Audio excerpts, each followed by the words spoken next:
नेपाल का जो regime change है इसको डिस्कस कर देते हैं सब। 36 घंटे के अंदर रिजीम चेंज, और उसके बाद से हमारे यहाँ के भाई लोग जो है वो बहुत एक्टिव हो गए, कह रहे हैं बांग्लादेश में हुआ, अब यहाँ कर देंगे, अब इंडिया में भी यही होगा। और लगता है इनको और कोई किसी प्रकार का कोई उम्मीद तो है नहीं कि वो जीत सकते हैं। तो सर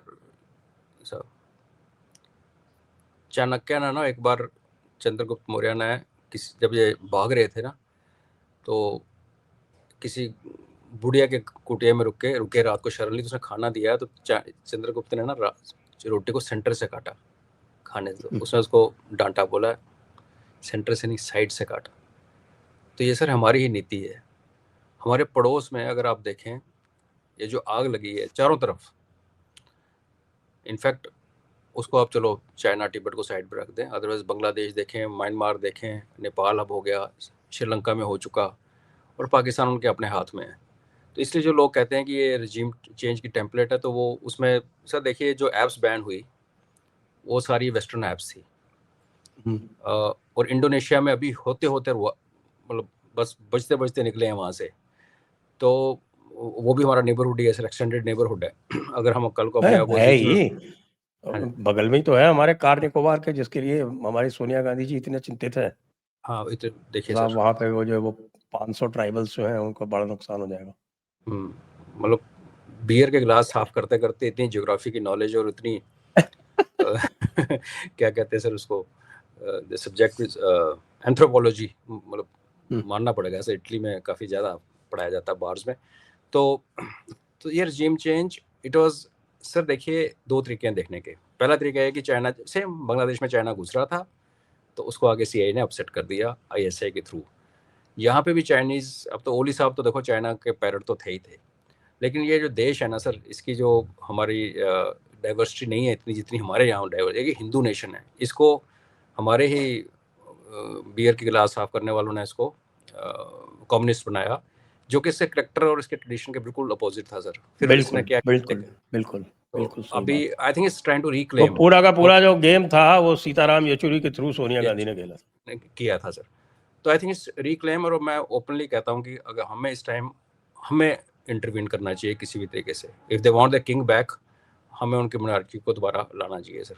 हम अब रीजनल पावर बनने की बात करते हैं सर, कल मैं किसी प्रोग्राम में बात कर रहा था सर, आई थिंक अभी टाइम आ गया कि हमें भारत को ना सर अभी प्रोएक्टिव होकर बात करना पड़ेगा। वो ये हो रहा है, हम देख रहे हैं, हम सोचेंगे, करने वाली बात टाइम निकल चुका है।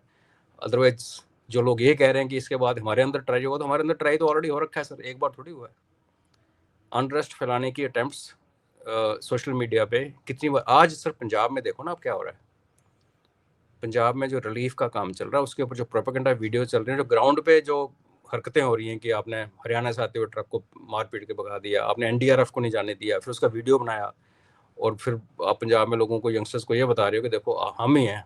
जैसे कश्मीर में सर, कि कश्मीर को कश्मीरियों ने बचाया, मकबूल शेरवानी ने बचाया, ब्रिगेडियर जिंद्रा और उसके 100 जवानों ने जो मर गए बेचारे, खप गए, 4 दिन लड़ते, उनका नामो निशान नहीं रहा कश्मीर में। इसलिए उनको तो लगता ही नहीं है लॉयल्टी अपने देश के लिए, उनको तो थॉट प्रोसेस सेम थिंग। तो ऐसा नहीं कि भारत में अटेम्प्ट नहीं हुआ sir, I think we are too big, और वी टू, हमारा जो सिविलाइजेशनल डेप्थ है ऐसी है कि कुछ भी है सर, किसी टाइम पे आके वो खड़ी हो जाती है इनके सामने। तो पर दूसरा ऑप्शन क्या है सर, आप एक बड़े देश को या एक समूह को नहीं हिला सकते, आपके पड़ोस में इंस्टेबिलिटी कर दो। बिहार में इलेक्शन होने वाले सर, जुड़ा हुआ नेपाल के साथ, पहले मदरसों पे जो योगी जी ने जो एक्शन लिया सारा नेपाल के साथ जुड़ा हुआ है। आईएसआई का रूट रहा है नेपाल के थ्रू भारत के अंदर, और आज सीएए की आपको शक्लें कम दिखेंगी, आपको आईएसआई की बांग्लादेश की तरह नेपाल के अंदर प्रेजेंस ज़्यादा है। हमारे अननोन गनमैन है वहाँ, लोग मारे हैं सर वांटेड।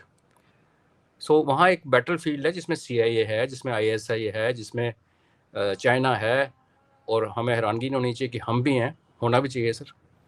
पर उनकी थोड़ी सी बैड लक ये है सर कि नेपाल की जो है ना लोकेशन, उसका रास्ता अभी हमारे थ्रू ही जाता है, और दूसरा जो है वो दूसरी तरफ से आता है, तो वो भी आजकल हमारा दोस्त है थोड़े दिन के लिए।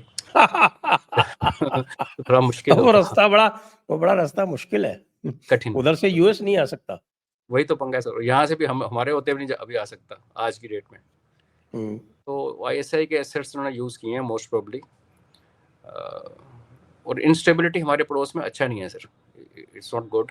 लेट्स सी, हिंदू नेशन है, हिंदू नेशन बनेगा सर, राजा वापस आना चाहिए, ये इसका करैक्टर है और यही इनको सूट करता है। बाकी सब आर्टिफिशियल है, जिसने भी किया हमने बाकी हाँ, किया। वो जिस तरह से वो कम्युनिज्म इनके ऊपर थोपा गया था ना, वो तो तो एक तरह से इन्होंने आज और कुछ किया हो या ना किया हो, ये किसने किया, कैसे किया, क्या हुआ, ये सब बातें तो होती रहेंगी, लेकिन एक चीज जो है वो बिल्कुल स्पष्ट है पूरी तरह से, इन बोल्ड रिलीफ, वो ये है कि communism from Nepal is over.